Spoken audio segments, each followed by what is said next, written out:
तेल और गैस की तलाश और पैदावारी इलाकों में फंड्स का इस्तेमाल न होने का इंकशाफ हुआ है। हुक्काम पेट्रोलियम डिवीजन के मुताबिक मुताल्लिका इलाकों में फंड्स इस्तेमाल पर फैसला साज कमेटियां फाल नहीं हैं। कमेटियां जल्द बना दी जाएंगी। सैयद मुस्तफ़ा महमूद की जेर सदारत कौमी असम्बली कायमा कमेटी बराए पेट्रोलियम का इजलास मुनक्किद किया गया, जिसमें हुक्काम पेट्रोलियम डिवीजन ने ब्रीफिंग देते हुए बताया कि मुताल्लिका इलाकों में फंड्स इस्तेमाल पर फैसला साज करने वाली कमेटियां फाल नहीं हैं। जल्द ही ये कमेटियां बन जाएंगी। सैयद मुस्तफ़ा महमूद ने इस मौके पर कहा कि मुल्क में फ्यूल के मयार पर अगले इजलास में तफसीली बात करेंगे।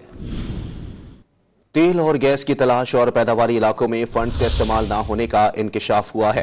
हुक्काम पेट्रोलियम डिवीजन के मुताबिक मुताल्लिका इलाकों में फंड्स इस्तेमाल पर फैसला साज कमेटियां फाल नहीं हैं।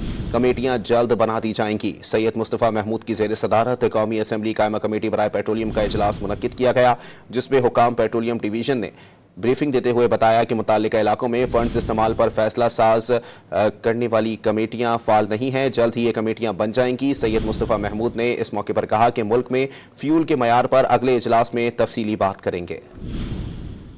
तेल और गैस की तलाश और पैदावारी इलाकों में फंड्स का इस्तेमाल न होने का इंकशाफ हुआ है। हुक्काम पेट्रोलियम डिवीजन के मुताबिक मुताल्लिका इलाकों में फंड्स इस्तेमाल पर फैसला साज कमेटियां फाल नहीं हैं। कमेटियां जल्द बना दी जाएंगी। सैयद मुस्तफ़ा महमूद की जेर सदारत कौमी असम्बली कायमा कमेटी बराए पेट्रोलियम का इजलास मुनक्किद किया गया, जिसमें हुक्काम पेट्रोलियम डिवीजन ने ब्रीफिंग देते हुए बताया कि मुताल्लिका इलाकों में फंड्स इस्तेमाल पर फैसला साज करने वाली कमेटियां फाल नहीं हैं। जल्द ही ये कमेटियां बन जाएंगी। सैयद मुस्तफ़ा महमूद ने इस मौके पर कहा कि मुल्क में फ्यूल के मयार पर अगले इजलास में तफसीली बात करेंगे।